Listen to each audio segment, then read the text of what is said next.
aponta também, né, para essa possibilidade cada vez mais real de derrubada de mudanças na lei de aprendizagem lá no Congresso Nacional, na Câmara Federal. E nesta edição aqui da coluna temos o auxílio, né, luxuoso do professor, cientista político Franco Tavares, para analisarmos pontos aqui, né, em destaque na política nessa quarta-feira. Professor, bom dia. E eu já começo perguntando, né, apontando para o senhor algo que a gente já analisou em outros momentos aqui. A base do governador, então, estava dividida, agora ela está menos dividida, só entre dois nomes, depois dessas últimas desistências. Bom dia, professor. Bom dia, Rubens. Bom dia a todos os que nos assistem, escutam. Pois é, essa trama da disputa ao Senado, da composição da chapa governista para a disputa ao Senado, trouxe, pelo menos a meu juízo, considerando aquilo que eu imaginara que iria acontecer lá no final do ano passado, início desse ano, inúmeras surpresas. Veja que do final do ano passado, ou meados do ano passado para cá, se nós pensássemos na viabilidade da candidatura de alguém como o delegado Valdir, a primeira dúvida que surgia era: será que, de fato, a Justiça Eleitoral vai permitir as assim chamadas candidaturas isoladas? Eu, pessoalmente, era muito cético quanto a isso. Me permitiu. Outra dúvida era: olha, o delegado Valdir é alguém que se construiu em 2018, quando teve a sua maior votação, quando se projetou realmente como uma liderança relevante no estado de Goiás, na sombra e como uma figura do bolsonarismo. Ao se distanciar do bolsonarismo, será que ele ainda mantém musculatura política? Será que ele ainda mantém força? E manteve, é candidato, está na base do governo e, portanto, prevaleceu. De outro lado, o que se imaginava é que a pressão, o tensionamento colocado por ninguém menos que o presidente da Assembleia Legislativa teria um bom desfecho, né? Enfim, até o final do ano, é alguém que tem poder de agenda na Assembleia, isso é relevantíssimo para o governo do Estado, que tem interesse em se reeleger, foi alguém que se aproximou do governo do Estado, então imaginava-se que a candidatura de Lissauer ao Senado, com respaldo de Ronaldo Caiado e da base, iria triunfar. Não apenas não triunfou, como Caiado mostrou força. Ele disse: olha, os meus candidatos aqui na minha base serão esses dois. Se você quiser, lance a sua candidatura, mas não vai ser isoladamente. Dobrou a aposta e prevaleceu, né? Lissauer retira a sua candidatura. Então, acho que isso mostra uma certa força, pelo menos do ponto de vista das organizações partidárias internas do governador e do grupo que optou por se manter, digamos, mais próximo e mais leal neste momento. Isso, claro, ainda não repercute, não necessariamente repercutirá em pesquisas, em apoio eleitoral na ponta, mas mostra uma articulação política exitosa a partir do núcleo político do governador do Estado. Então, a meu juízo, trouxe uma série de surpresas e acho que o Lissauer sai enfraquecido, ainda que vai disputar uma vaga em Tribunal de Contas, ainda que vá pleitear o Parlamento Federal, uma reeleição, sai claramente enfraquecido dessa disputa.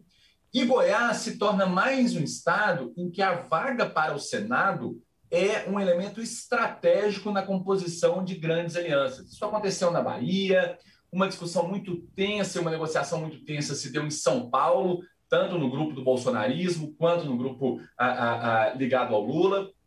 E ainda ontem isso tensionou o estado do Rio de Janeiro, de modo que no segundo colégio eleitoral, onde Bolsonaro tem o seu domicílio eleitoral, a oposição, que pela primeira vez tinha um candidato muito forte, muito viável naquele estado, que é o Freixo, corre o risco de se fissurar, porque o PT quer bancar um candidato ao Senado que tem lá 4%, 5% nas pesquisas contra o Molon, que nesse momento as lidera.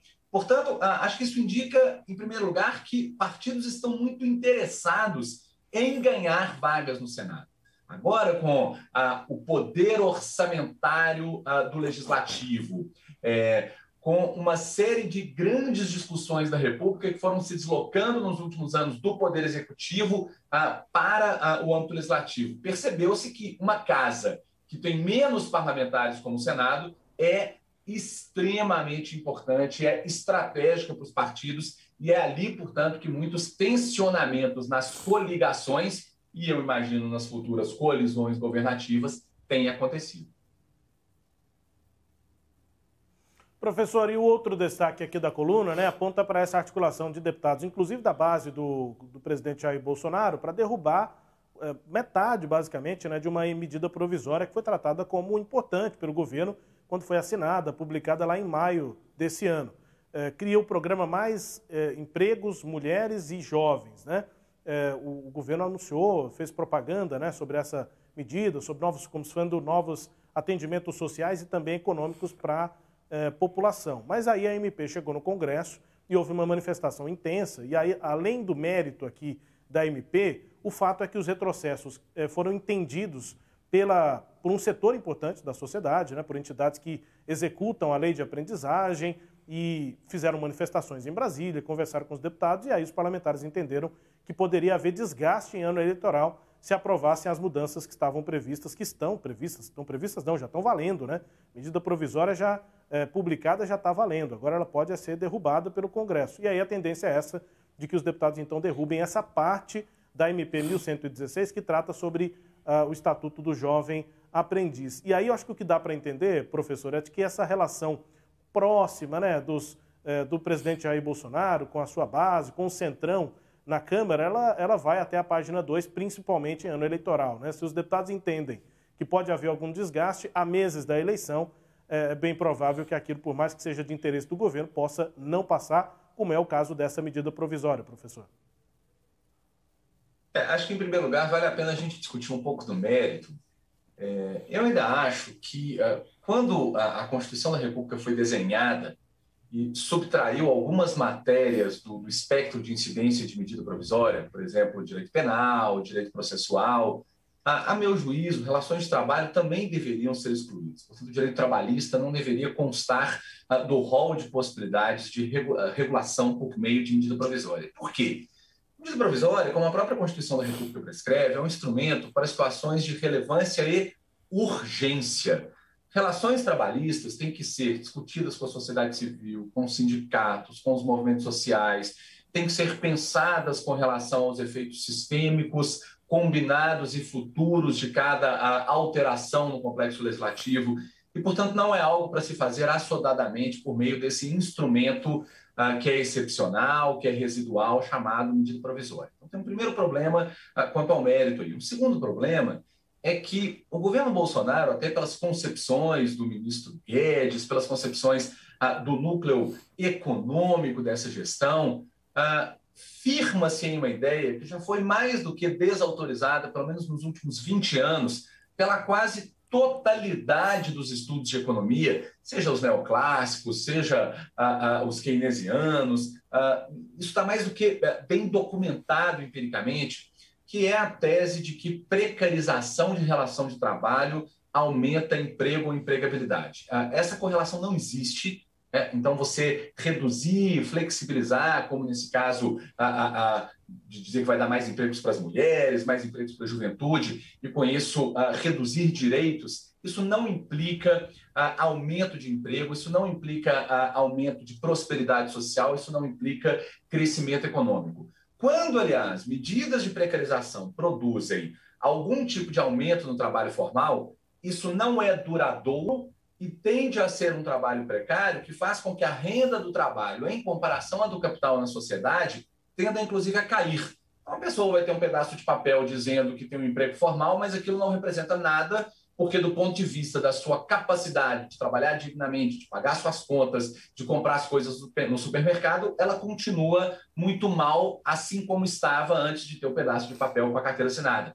Então, essa lógica do governo Bolsonaro de só regular o direito trabalhista para precarizar as relações e ainda de fazê-lo por meio de medida provisória, encerra uma concepção já ultrapassada, né, que teve o seu momento ali nos anos 90 e muito desautorizada por vários estudos econômicos. Reduzir direito de trabalhador não traz aumento de emprego, não traz reativação de atividade econômica. E tem muitos estudos econométricos, modelos, levantamentos empíricos, construções de estatísticas, né, de correlações, para ver se quando uma coisa acontece, a outra se desdobra, que já desautorizam isso. Então, acho que vale a pena fazer um comentário quanto ao mérito da questão. Adicionalmente, eu acho que esse é um grão de areia no que pode se tornar uma verdadeira praia de defecções da base bolsonarista, cada uma por uma razão.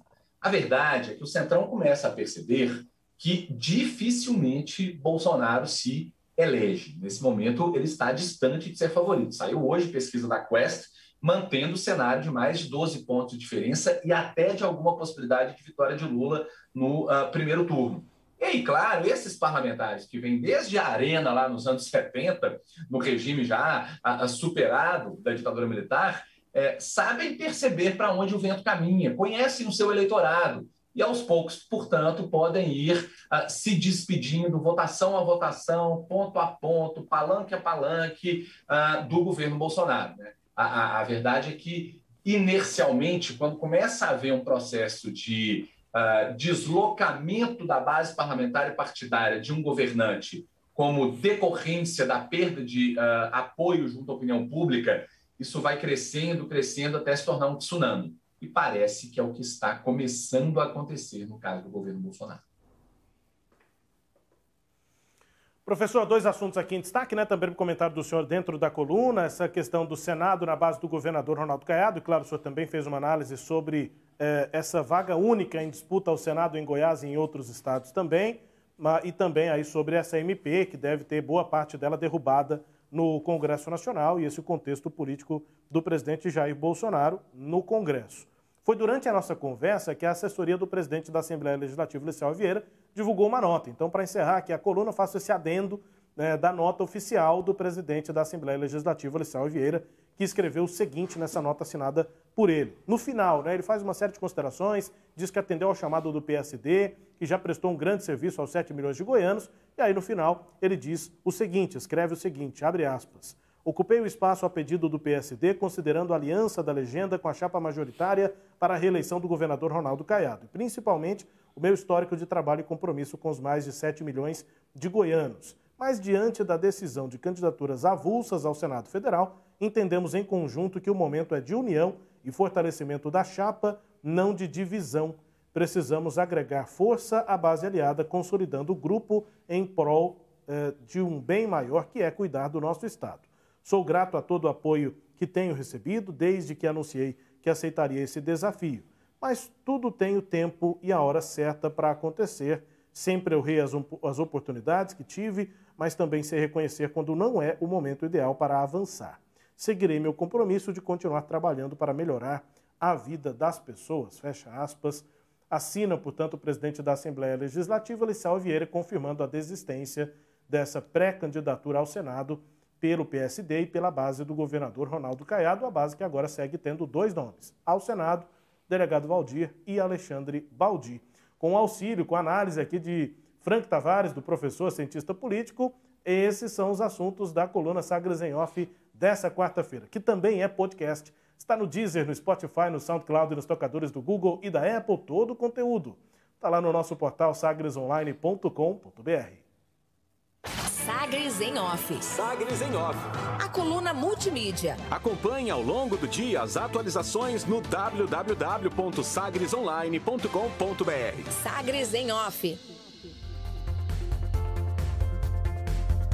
8 horas e 23 minutos, ainda aproveitando a presença do professor Frank Tavares conosco aqui no Sinal Aberto, vamos falar também sobre o pedido de inspeção das urnas eletrônicas por parte das Forças Armadas. O Tribunal Superior Eleitoral agendou para hoje o acesso de técnicos das Forças Armadas aos códigos-fontes das urnas eletrônicas. Os militares vão poder fazer essa inspeção daqui a pouco, entre as 10 horas da manhã e até as 18 horas. A autorização da Corte Eleitoral foi dada após o ministro da Defesa, Paulo Sérgio Nogueira, encaminhar na segunda-feira um ofício classificado como urgentíssimo o pedido de acesso aos códigos-fontes. De acordo com o TSE, o acesso aos códigos do sistema de votação foi aberto em outubro de 2021, o ano antes da realização do pleito. O prazo para que as entidades fiscalizadoras inscrevessem os técnicos para analisar os códigos está aberto, portanto, desde o dia 4 de outubro de 2021 e desde que as inscrições foram abertas, 7 entidades, entre partidos políticos e o Legislativo, já se inscreveram para analisar o material.